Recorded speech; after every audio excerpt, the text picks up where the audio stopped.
नमस्कार। Astro sky channel में आप सबका स्वागत है। कुंडली में ग्रहों की अवस्था क्या होती है और उस अवस्था के अनुसार जातक को उसका फल किस प्रकार मिलता है, उसके बारे में बात चल रही है। और जैसे मैंने कहा कि ग्रहों की 4 अवस्थाएं होती हैं। पहली वय अवस्था, दूसरी गृह अवस्था, गृह अर्थात घर, और तीसरी अवस्था होती है राशि अवस्था, जिसके बारे में आज हम बात करेंगे। राशि अवस्था में भी 9 भाग अवस्था के होते हैं और उनमें से कौन से भाग में आपकी कुंडली में ग्रह विराजमान है, उसी के अनुसार उसका फल मिलता है। मान लो आपकी राशि में ग्रह उच्च राशि में है, अर्थात जब उच्च राशि में कोई ग्रह होता है तो उसकी अवस्था होती है दीप्त अवस्था। फिर वो ग्रह आपका लग्नेश हो, पंचमेश हो, भाग्येश हो या अन्य कोई भी ग्रह हो, अगर वो आपका कारक ग्रह है तो उसके अनुसार उसका फल मिलेगा, और अगर वह अकारक ग्रह है तो उसके अनुसार फल मिलेगा। लेकिन उच्च राशि में अगर कोई ग्रह है तो उसकी अवस्था दीप्त अवस्था होती है। राशि की दूसरी अवस्था होती है, ग्रह की दूसरी अवस्था होती है स्वराशि, अर्थात कोई ग्रह अपने स्वतः की राशि में हो। तो स्वतः की राशि में जब वो ग्रह होता है तो उसकी अवस्था होती है स्वस्थ अवस्था। पहली अवस्था होती है दीप्त अवस्था, दूसरी अवस्था होती है स्वस्थ अवस्था। जो अपने स्वतः की राशि में अगर कोई ग्रह है तो वह स्वस्थ अवस्था में कहलाता है। तीसरी अवस्था होती है ग्रह की मुदित अवस्था। मुदित अर्थात अगर कोई ग्रह अधिमित्र राशि में हो, जैसे कुंडली में एक तो होते हैं नैसर्गिक मित्र और एक होते हैं तात्कालिक मित्र, एक होते हैं अधिमित्र। तो अगर अधिमित्र राशि में कोई ग्रह है तो उसकी अवस्था मुदित अवस्था होती है। अगर कोई ग्रह मित्र राशि में हो तो उसकी अवस्था शांत अवस्था होती है। सम राशि अर्थात ना ही वो शत्रु राशि में है, ना ही मित्र राशि में है, ना ही अधिमित्र राशि में, ना ही अधिशत्रु राशि में, या ना ही वो तात्कालिक मित्र या शत्रु राशि में। ऐसे जब कोई ग्रह किसी राशि में होता है, अर्थात सम राशि में होता है, तो उसकी अवस्था दीन अवस्था या उदासीन अवस्था होती है। अगर कोई ग्रह शत्रु राशि में हो तो उसकी अवस्था दुखी अवस्था होती है। मान लो कोई ग्रह अगर पापयुक्त हो, पाप ग्रह से युति बनाता हो, तो उसकी अवस्था विकल अवस्था होती है। जब कोई ग्रह नीच राशि में हो या पाप राशि में हो, जैसे पाप राशि और नीच राशि ये दोनों ही में हो, तो उसकी अवस्था होती है खल अवस्था। कोई ग्रह अगर सूर्य से युक्त हो, अर्थात सूर्य के साथ उस ग्रह की युति हो रही हो, तो ऐसे में उस ग्रह की अवस्था होती है क्रुद्ध अवस्था।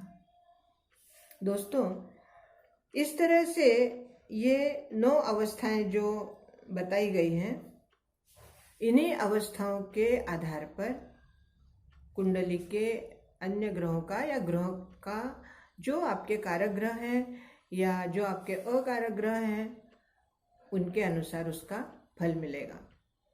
अगर कारक ग्रह मान लो दीप्त अवस्था में है या स्वस्थ अवस्था में है, मुदित अवस्था में है और शांत अवस्था में है, इन 4 अवस्थाओं में अगर आपका कारक ग्रह है तो उसके आपको हमेशा शुभ फल मिलेंगे।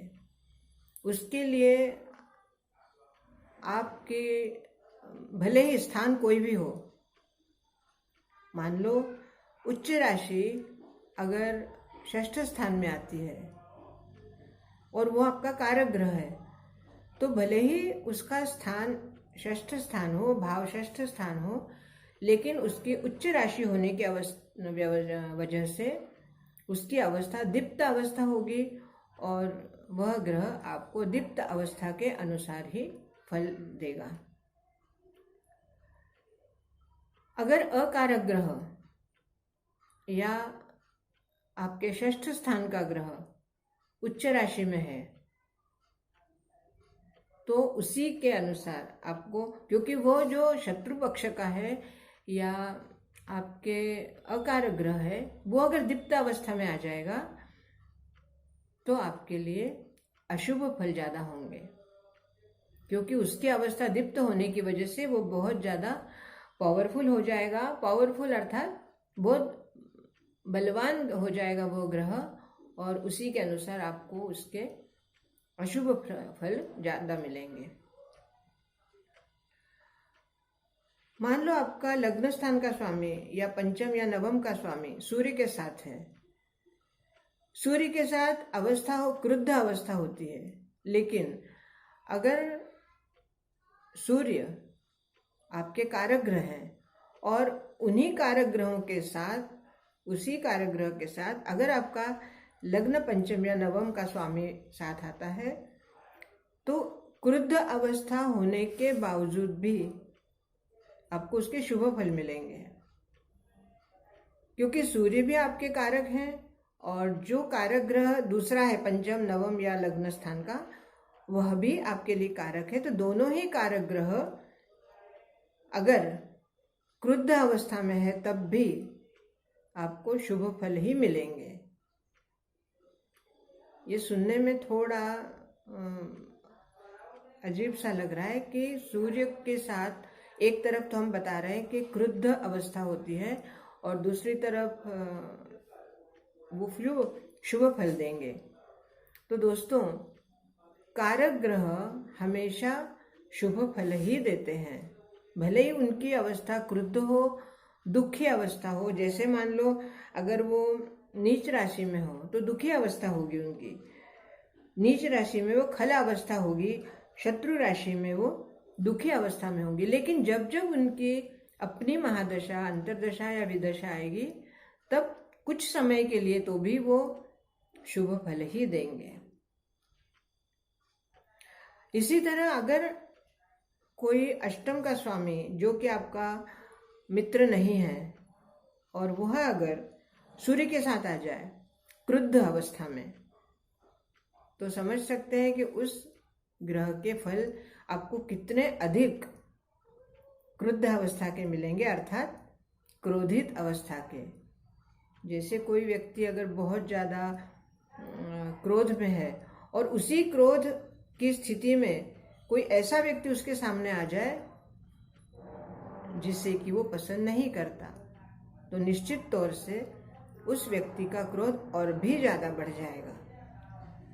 जो नहीं बोलना चाहिए वह भी वो बोल सकता है।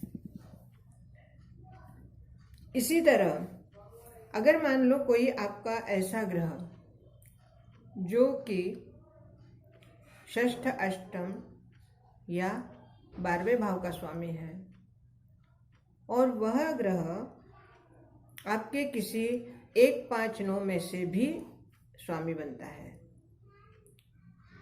जैसे शनि, मकर और कुंभ, ये दोनों राशि आगे पीछे आती है।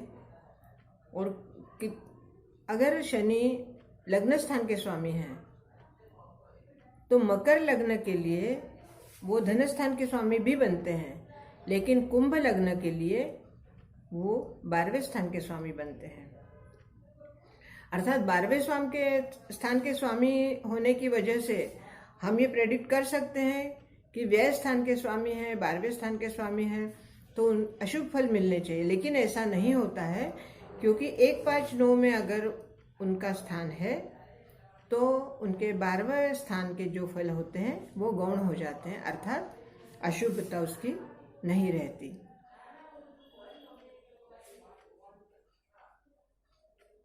कुंडली में अगर कोई भी ग्रह आपके लिए अशुभ सिद्ध हो रहा है या वो ग्रह शुभ, जैसे बुध या चंद्र, ये शुभ ग्रह हैं, लेकिन शुभ ग्रह होने के बाद भी अगर वह अशुभ स्थान के कारक बन जाते हैं आपकी कुंडली में, और ऐसे में वो दीप्त अवस्था में होते हैं, तो दीप्त अवस्था अर्थात अच्छी अवस्था है, तो वो कारक नहीं है, लेकिन वो नैसर्गिक शुभ ग्रह भी है और आपकी कुंडली में वो दीप्त अवस्था में भी है। ऐसे में उनके अशुभ फल कुछ मात्रा में कम होंगे, बहुत ज्यादा शुभ फल नहीं मिलेंगे, लेकिन अशुभता भी उसमें कम हो जाएगी।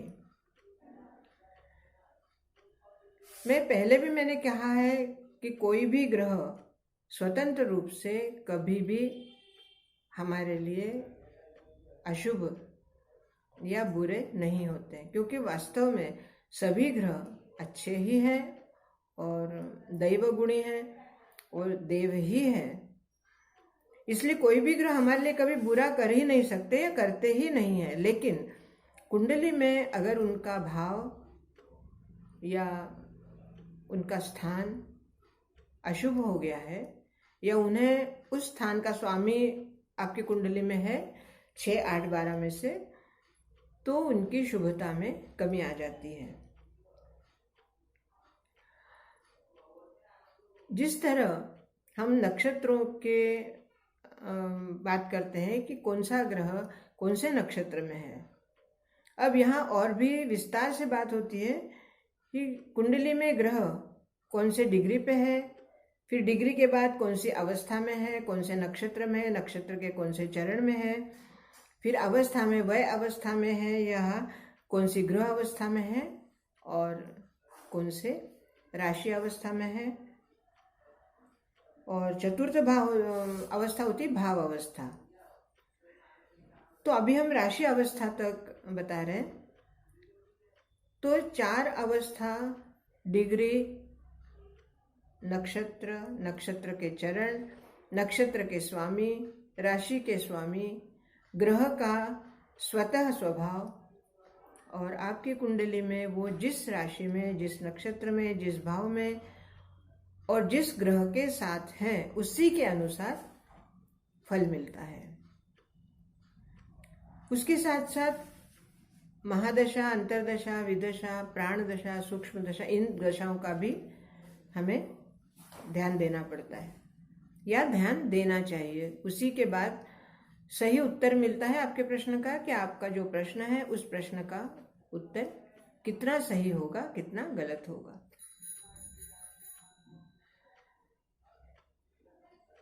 जितना कुंडली में हम ग्रहों का विस्तार से अध्ययन करते हैं या विस्तार से उनको देखते हैं, अब इन सब भावों को देखने के बाद जब हम कुंडली के वर्गों का वर्गीकरण करते हैं या कुंडली का वर्गीकरण करते हैं, तब और भी ज्यादा विस्तार होता है ग्रहों का या कुंडली का, कि षोडश वर्ग में अर्थात 16 प्रकार की जो कुंडलियां बनाई जाती है एक ही जन्म कुंडली के ऊपर से, तो उन 16 कुंडलियों में आपके ग्रह कौन कौन सी अवस्था में परिवर्तित होते हैं और उसी के अनुसार फिर आगे फल मिलता है।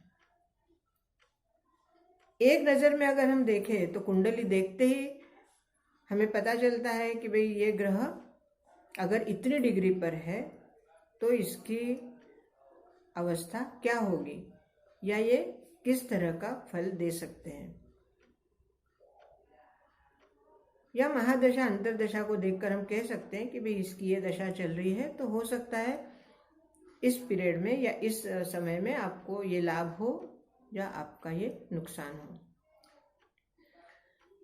लेकिन हर भाव का, हर ग्रह का बारीकी से अगर आपको उसका फल जानना है तो इन सारी बातों का ध्यान रखना है, और इन सब बातों के बाद ही हम प्रश्न के उत्तर तक पहुंच सकते हैं या सटीक उत्तर हमें मिलता है। आज के लिए इतना ही। अगले वीडियो में हम भाव अवस्था की बात करेंगे कि ग्रहों की भाव अवस्था क्या होती है और उनके फल किस तरह होते हैं। बहुत बहुत धन्यवाद। मेरे इस चैनल को सब्सक्राइब कीजिए, लाइक कीजिए, शेयर कीजिए और कमेंट्स दीजिए। आपके कमेंट्स के अनुसार ही आगे बढ़ने का उत्साह बढ़ता है। बहुत बहुत धन्यवाद।